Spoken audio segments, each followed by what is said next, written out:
there are various political leaders from the opposition that have criticized the BJP-led union government for its implementation of the Citizenship Amendment Act. They have alleged that the recently notified rules are unconstitutional, they are discriminatory and violate the secular principles of citizenship, which is outlined in our constitution.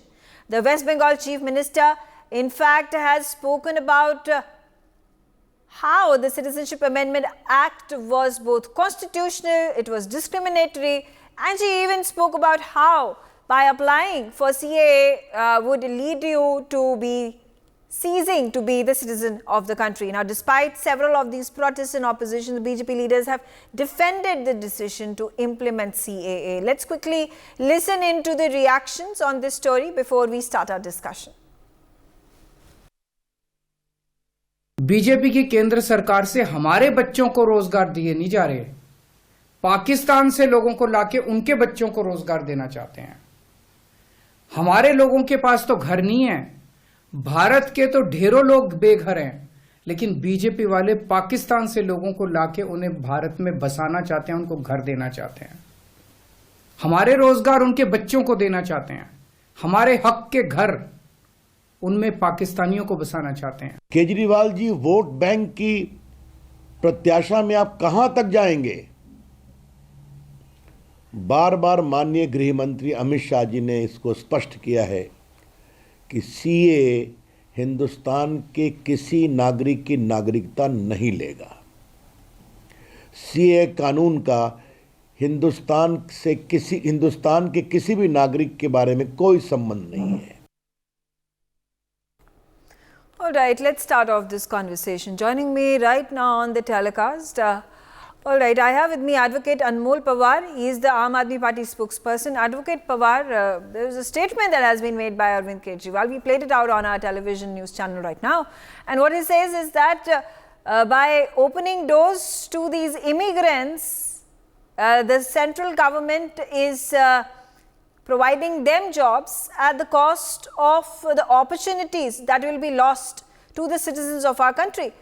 Now, is Aam Aadmi Party then turning their faces away from the persecution and ill treatment that is being faced by Hindu community, by other communities living in these three neighboring countries?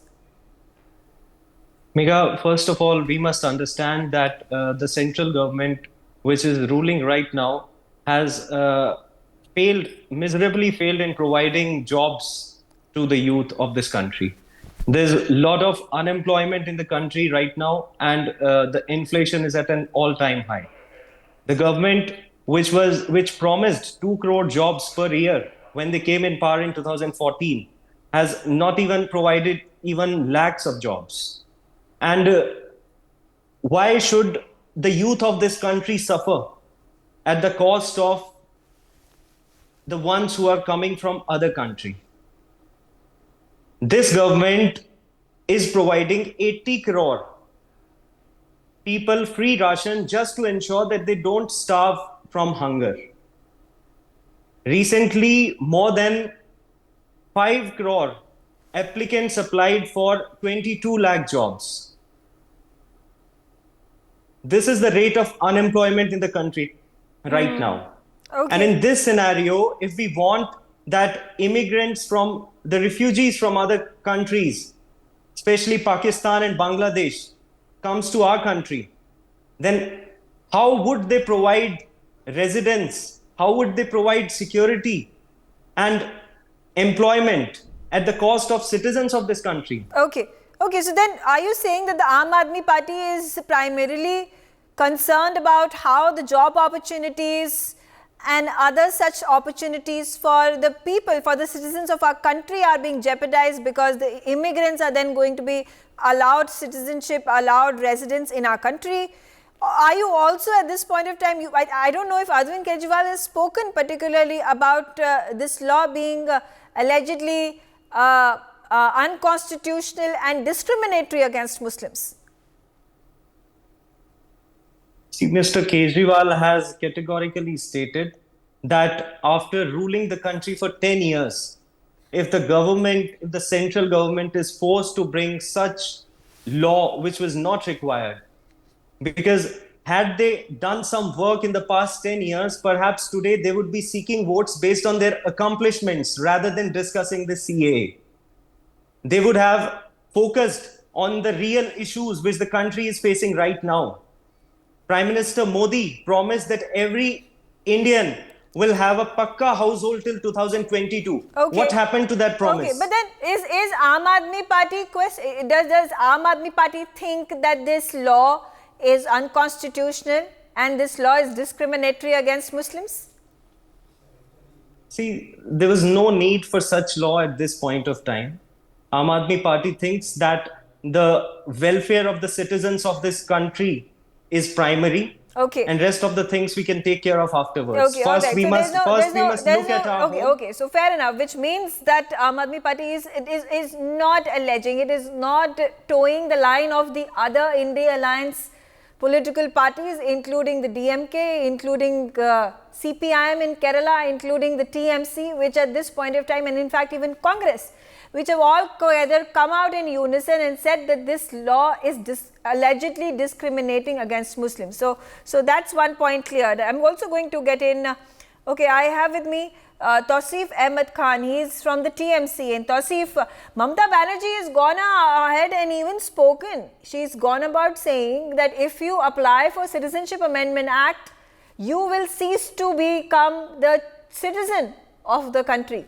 She's particularly spoken about how the Muslims in our country will cease to become citizens. How is this statement being justified by the TMC?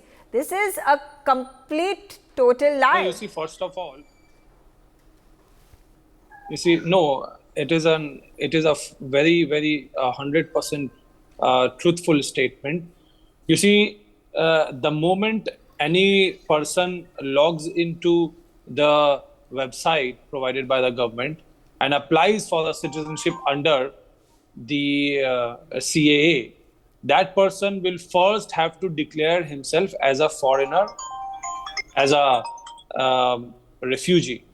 Even if that person had been voting, had been holding the voter I card and other documents, all of them will be put under the scrutiny, and there will be a question mark on his right as a citizen, which he may have been enjoying previously by virtue of those documents. That's exactly why we have the National Register of Citizens. That's exactly why we have the NPR, where you are then accounted because of the fact that even if you don't have a birth certificate, if you have a voter card, if you have an Aadhaar card, then you are still the citizen of the country.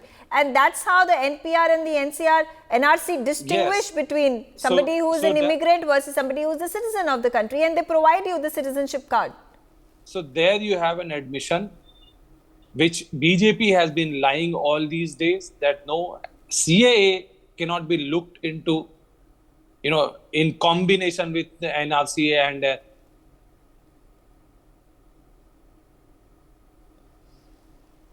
Vijay Sharma, would you like to respond to what the TMC is saying, Tausif Ahmed, that this is something that the BJP has been playing as a polarization communal card ahead of the election, and this is discriminatory against the Muslims of our country? Advocate Gyanendra Mishra, would you like to take the same question? So, yeah, sorry, can you repeat the questions, because No, obviously now the Aam Aadmi Party and the TMC, who are both part of the India Alliance, have different opinions, have a different way of looking at the Citizenship Amendment Act which has been implemented. While Aam Aadmi Party is saying that you are opening doors to immigrants and this is jeopardizing the jobs and other opportunities that the youth of our country would have gotten if these immigrants were not allowed into the country. While the TMC is talking about how this is discriminatory against the Muslims in our country, how if the Muslims in our country apply for Citizenship Amendment Act, they will cease to become the citizens of our country.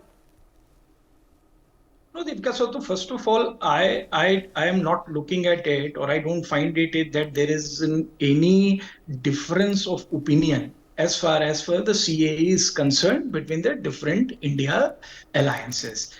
They may have been different ways of looking at it, but all of the India Alliance partners are basically treating it as an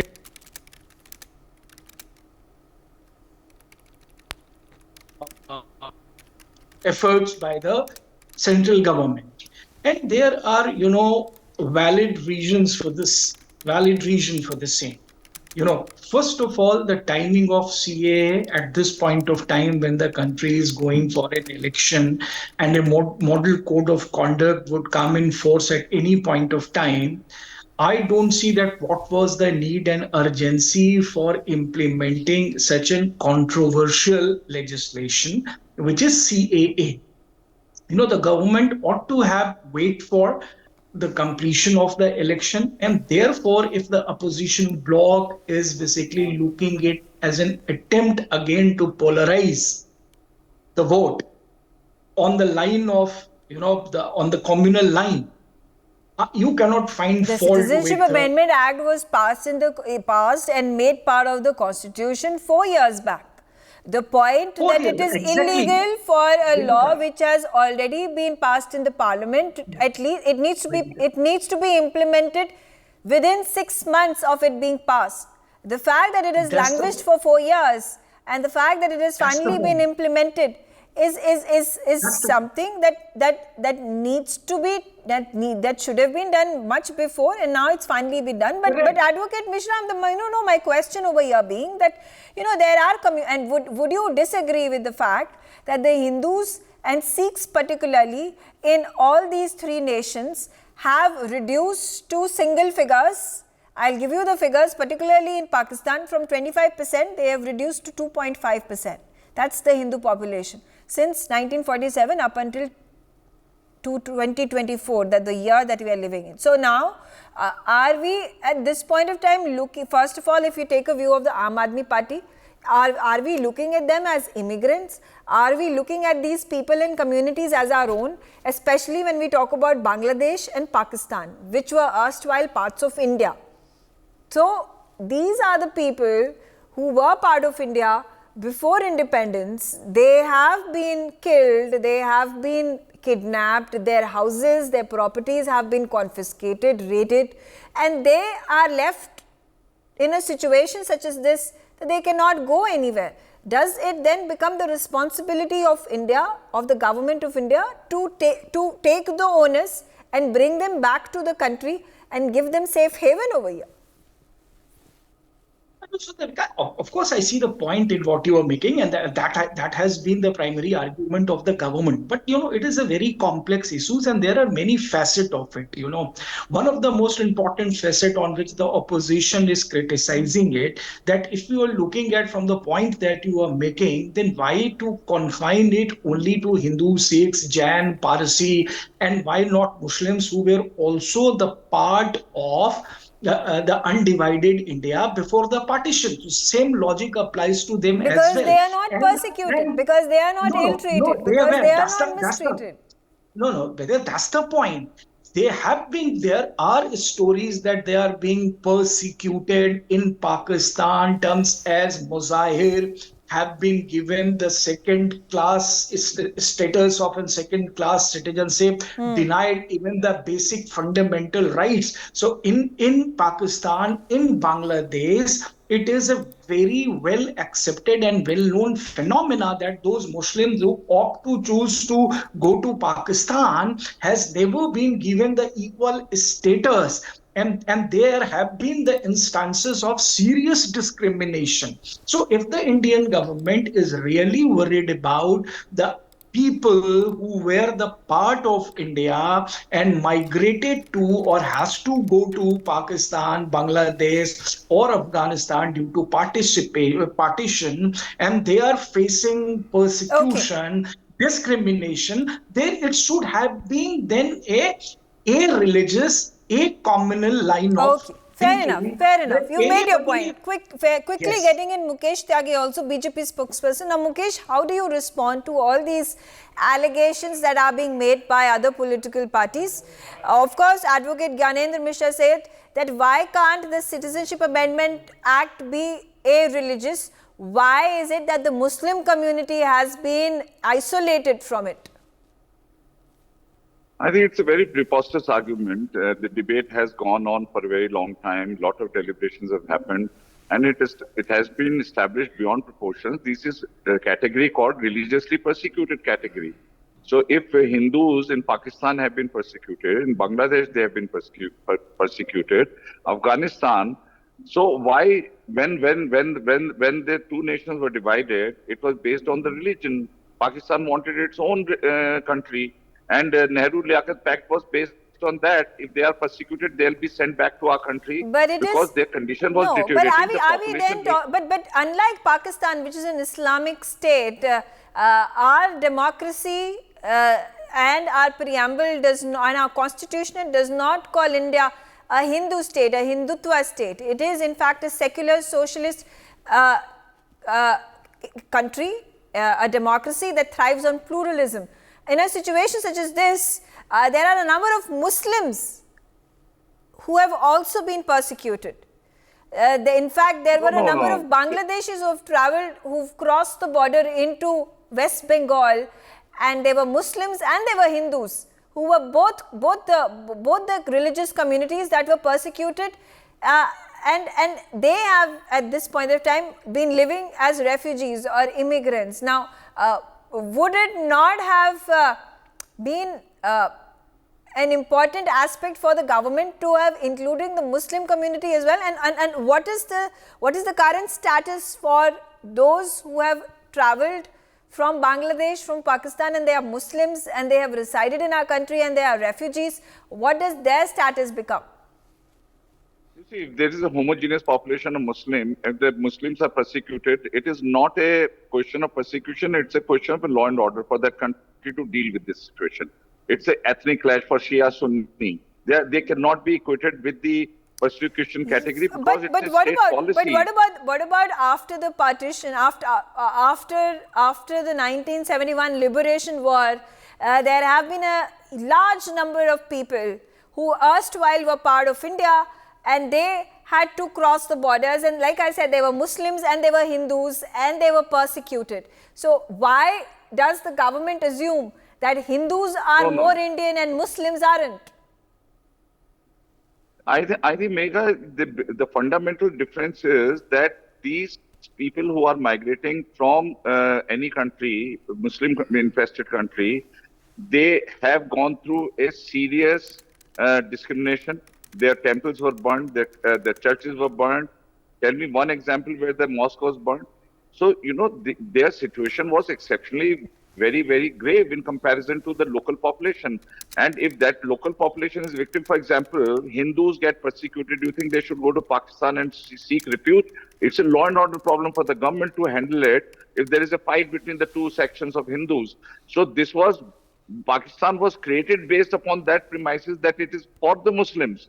So that argument goes completely out of space, and so a government classification is so reasonable in nature that it is letting those people who are going through a consistent persecution. You have the evidence. Look at the population ratio, how it has reduced from 20% to almost it is less to 1.2% in Pakistan. Where the rest of the people have gone, either they have been converted or they have been under coercion.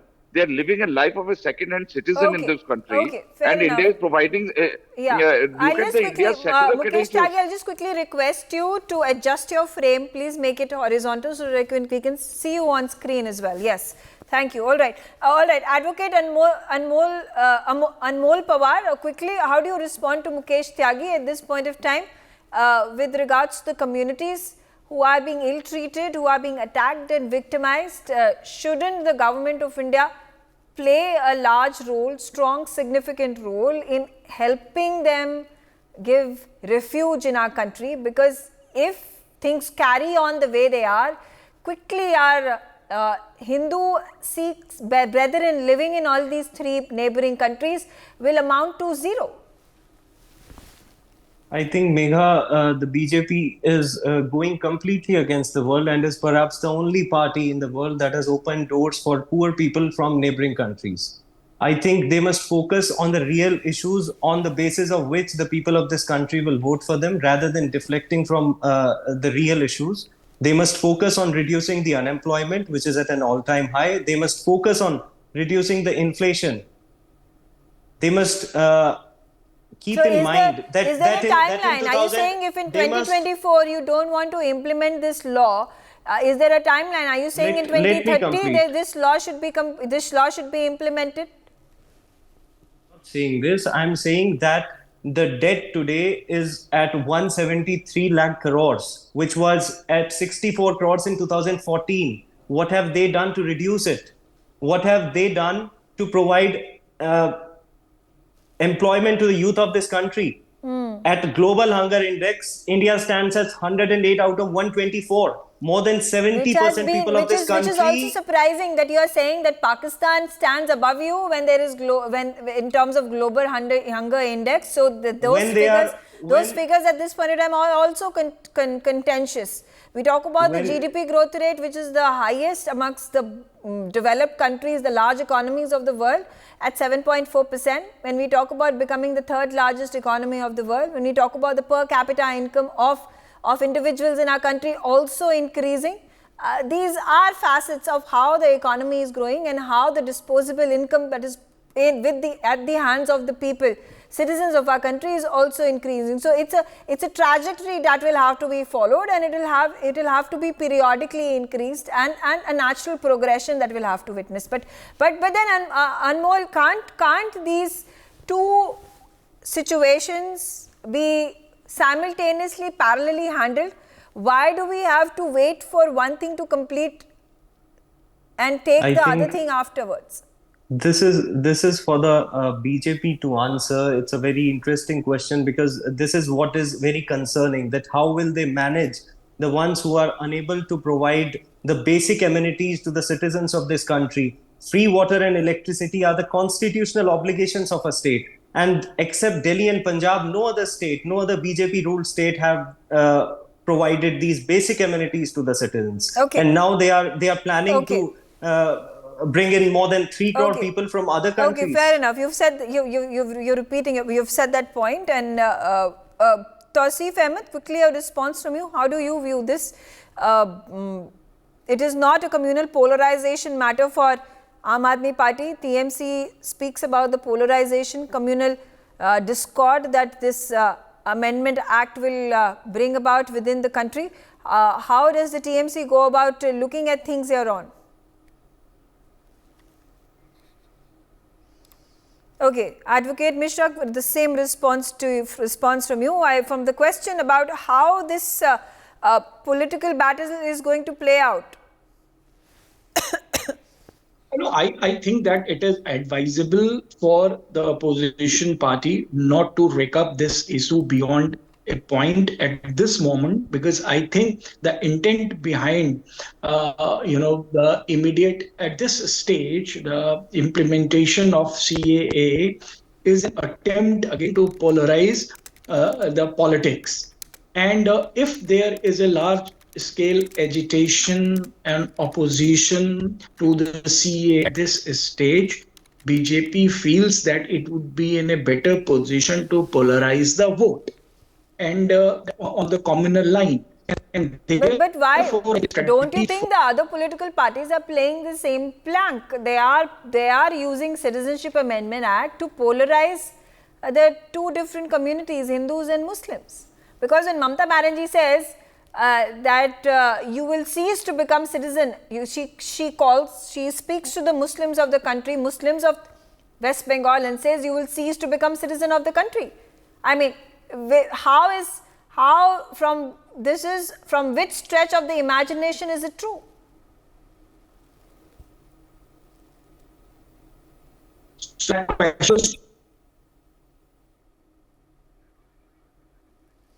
Okay, all right. For more such videos, subscribe to the NewsX YouTube channel, hit the bell icon.